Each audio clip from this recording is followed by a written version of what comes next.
Hello everyone and చాలా స్టూడెంట్స్‌కి చాలా డౌట్స్ అయితే ఉన్నాయి. అసలు ఫేజ్ 2కి ఎవరెవరు ఎలిజిబుల్ అవుతారు? అసలు ఎలా పార్టిసిపేట్ చేయడం? అండ్ అసలు మీకు ఫేజ్ 1లో కాలేజే రాలేదా? అసలు మీకు వచ్చిన కాలేజ్ అసలు సాటిస్ఫైగా లేరా? అండ్ ఇలా చాలా అంటే చాలా డౌట్స్ అయితే ఉన్నాయి. అన్నీ క్లియర్ చేయబోతున్నాను. కొంచెం పేషెన్స్‌తోని మీరు ఈ వీడియో ఎండ్ వరకి చూస్తే చాలు. నేను ఒక క్లియర్ పీడీఎఫ్ అయితే చేశాననమాట. ఫస్ట్ ఆఫ్ ఆల్ మనకొచ్చేసి who can participate in phase 2 అంటే మనకి ఎవరెవరైతే పార్టిసిపేట్ చేయగలుగుతారో వాళ్ళ గురించి మనం మాట్లాడుకుందాం. Students who didn't get a seat in phase 1, students who are not satisfied with the allotted seat, students who did not attended phase 1, students who want to change options or try for better colleges and branches. And చాలా మందికి చాలా reasons అయితే ఉండొచ్చు. And నాకు ఆ college అనేది నచ్చలేదు అని, అండ్ ఫేజ్ 1లో అసలు మనకి కాలేజ్ సీట్ అలౌడ్ కాలేదని, ఇలా చాలా మంది ఫేజ్ 2కి అయితే వెళ్ళడానికి ట్రై చేశారు. అండ్ ఇంకా మంచి బ్రాంచ్ వస్తుందనేమో. సో ఇలా చాలా అంటే చాలా డౌట్స్ తోని అండ్ కన్ఫ్యూజన్ తోని మీరు ఫేజ్ 2కి అయితే వెళ్తారు. అండ్ ఆ ఫేజ్ 2లో మనము అస్సలు మిస్ చేసుకోవద్దు ఇంత మంచి ఆపర్చునిటీ. అండ్ నెక్స్ట్ వచ్చేసి మనకి ఒకవేళ మీరు ఫేజ్ 1లో వెరిఫికేషన్ అయిపోతే మీరు నెక్స్ట్ వెరిఫికేషన్‌కి వెళ్ళాల్సిన అవసరం లేదు.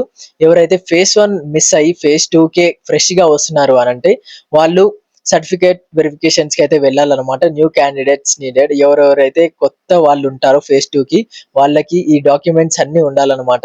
TS EAMCET rank card and SSC and intermediate memos, income certificate if applicable, caste certificate if applicable, Aadhaar card and residency certificate, transfer certificate ఇవన్నీ మనము 2 జిరాక్స్ అయితే తీసుకొని అయితే వెళ్ళాలనమాట ఒక్కొక్క డాక్యుమెంట్ అనేది.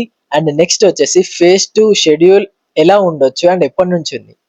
అండ్ మనకొచ్చేసి ఫేజ్ 2 అనేది ఎక్స్‌పెక్టెడ్ మనకు ఆల్రెడీ గవర్నమెంట్ రిలీజ్ చేసింది కాబట్టి slot booking for certificate verifications July 25 నుండి. అండ్ సర్టిఫికేట్ వెరిఫికేషన్ ఎప్పటి వరకు అనంటే మనకి ఫ కొత్త వాళ్ళకి జూలై 26 నుండి మనకి అయిపోతుందనమాట. అండ్ వెబ్ ఆప్షన్స్ ఎంట్రీ ఎప్పటి నుండి అనంటే 26 నుండి 28 వరకైతే మనకి వెబ్ ఆప్షన్ ఎంట్రీ అయితే ఉంటుందనమాట. అండ్ మనకి సీట్ అలాట్‌మెంట్ రిజల్ట్స్ వచ్చేసి 30 ఆర్ 31కి అయితే మనం ఎక్స్‌పెక్ట్ చేయొచ్చు. అండ్ మనము వచ్చిన కాలేజ్‌లో ఫీ ఎప్పుడు కట్టాలి అనంటే చూడండి ఇక్కడ ఫీ కట్టి రిపోర్టింగ్ చేసుకోవాలి అనంటే జూలై 31 టు 2 వరకు మనకు టైం అయితే ఉంది. అండ్ అసలు how to do web options again, అసలు వెబ్ ఆప్షన్స్ పెట్టడం ఎలా? అండ్ ఇక్కడ నేను క్లియర్‌గా చూపెడుతున్నాను. ఈ లింక్ వెళ్ళి నేను ఇక్కడ డిస్క్రిప్షన్‌లో అయితే ఇస్తాననమాట. సో ఈ డిస్క్రిప్షన్‌లో క్లిక్ చేయగానే మీకు అర్థమైపోతుంది. అండ్ నెక్స్ట్ వచ్చేసి మీరు క్యాండిడేట్ లాగిన్ క్లిక్ చేయాలి. అండ్ ఎంటర్ మీ hall ticket and date of birth password create చేసేయాలి. And click web option entry చేయగానే మీకు మీ డిస్ట్రిక్ట్స్ అనేది అడుగుతుంది. దాని తర్వాత మీరు కాలేజెసే కానీ బ్రాంచెసే కానీ మీరు ఆర్డర్ వైజ్ పెట్టుకుంటేనే మీకంటూ ఒక మంచి డ్రీమ్ కాలేజ్ అనేది వస్తుంది. లేదంటే మళ్ళీ అదే సీట్ అలాట్ అయ్యి అండ్ మీరు తర్వాత రిగ్రెట్ అవ్వాల్సిన అవసరం అయితే ఉండదనమాట. అండ్ నెక్స్ట్ వచ్చేసి మనకి లాస్ట్‌కి మీరు చాలా మంది స్టూడెంట్స్ అయితే మర్చిపోతున్నారు. డైరెక్ట్ వెబ్ ఆప్షన్స్ పెట్టి బ్యాక్ వస్తున్నారు. అండ్ సేవ్ క్లిక్ చేసి ఒక ప్రింట్ ఔట్ అయితే తీసుకోండి. మీకు ముందు ముందు యూజ్ అవుతాయి. అండ్ టిప్స్ ఏంటియో చెప్తున్నాను కరెక్ట్‌గా వినండి. And first of all tips ఏంటి అనంటే don't choose only top colleges. మీకు వచ్చిన ర్యాంక్ ప్రకారమే గాని అది ఏ ర్యాంక్ అయినా గాని ఓన్లీ టాప్ కాలేజెస్ మాత్రం చూజ్ చేయకండి. అండ్ అది చాలా తప్పు. ఓన్లీ టాప్ కాలేజెస్ చూజ్ చేయడం వల్ల యాడ్ బ్యాకప్ కాలేజెస్ అంటే టైర్ 3, టైర్ 2 కాలేజెస్ కూడా మీరు కంపల్సరీగా వెబ్ ఆప్షన్స్‌లో అనేది యాడ్ చేయాలనమాట. Use option entry form PDF to plan. Option entry form ఏంటి అనంటే మనకి ఆప్షన్స్ అనేవి ఎలా పెట్టుకోవాలి ఏంటి అనేది క్లియర్‌గా అర్థమవుతుంది. అందులో ఒక పీడీఎఫ్ అనేది ఉంటుంది. అండ్ ఆఫ్టర్ సీట్ అలాట్‌మెంట్ మనకి సీట్ అనేది వచ్చేసింది సపోజ్.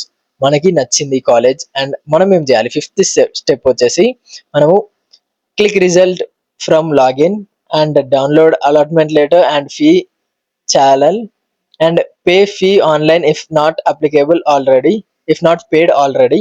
అండ్ సో మీరు ఫేజ్ 1లో మీరైతే పే చేసేస్తారు కదా! సో అదే అంతే ఫీ అనేది ఉంటే మీరు కట్టాల్సిన అవసరం లేదు. డైరెక్ట్ మనకి ట్రాన్స్‌ఫర్ అయితే అయిపోతుందనమాట. ఇఫ్ మీరు కట్టలేదు అనంటే మీరు ఆన్‌లైన్‌లో మాత్రమే కట్టాలనమాట. Report to college physically or uploaded documents online. And నాకు తెలిసినంత వరకు మాత్రం ఫిజికల్‌గానే ఉంటుందన్నమాట.